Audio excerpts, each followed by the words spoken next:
Hi violin players, it's Miss Lewinsky and this is a video on Dragonhunter.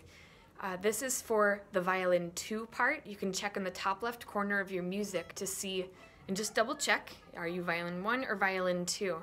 The two parts are rather similar in a lot of the song, but when it comes to the pizzicato part in the middle, towards measure 38, the parts are very different, so you want to make sure you're listening to the right one, that you're really getting the sound of your part in your head. All right. This song is a really fun one to play. If you've heard it already, I know you love it already. If you haven't heard it yet or seen it yet, there are some special signs in here that may be new to you. So I want to walk you through the roadmap of this song because there will be some jumps in the music. All right, so let me flip this camera around here. What we're going to see very first, I can tell that this will be a fast song because I see the word allegro, which is lively or fast. I can also tell I'll be loud, so fast. The F stands for forte, tells me loud. Start that way. Okay, when I get to measure 4, which is where the first real musical phrase begins, there's a really strange looking sign, and it might be the first time you've ever seen this. The first time you see it, you do not need to do anything. Just remember where it is. We'd play through the song. At the end of line 4, we see something else that's kind of new. 2 coda. Again, don't do anything this time, but remember where you saw this. Keep on playing. Keep on playing.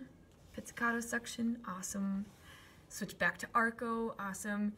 End of this line, I'm seeing D, S, all coda. Remember that weird sign? We're going to jump back there. DS stands for dal segno, or the sign, as one of my music teachers used to joke. Really, the sign, it literally stands for that.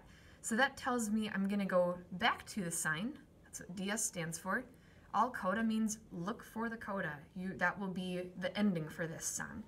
So I go back up. I remember that my sign was at measure 4, so I start here, and I play, play, play. End of that line, I see 2 coda, and then I'm going to jump to this last line where coda is. Coda just means ending. So that is where I'm gonna go.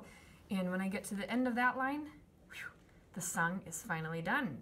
So we had a really interesting roadmap. Let me recap. We start at the beginning, play through almost the entire song. When you get to the end of this line, go back to measure 4 where the sign is, play, where you see 2 coda, jump down to the last line, and there is the whole song. All right. Some people have asked me, why don't they just write the whole song out? They save on ink a little bit, and you can also tell which sections are being repeated. In a way, even though it's a little complicated for the reading part, I almost find it's easier because I know, like, if I'm gonna repeat measure 4 to 26, I know that I exactly know how to play that part already. I just do that section once more. Okay, just a few other things to note while you're playing. The rhythm is really important. They're not really tricky, but do keep in mind those dotted half notes are 3 counts. So I'm gonna pull that really long. A lot of your rests are circled or bolus are circled. They look cool when you do those bolus with other people, and it also helps your sound to ring out and be really big. All right, I think that's all. Dragonhunter, violin 2.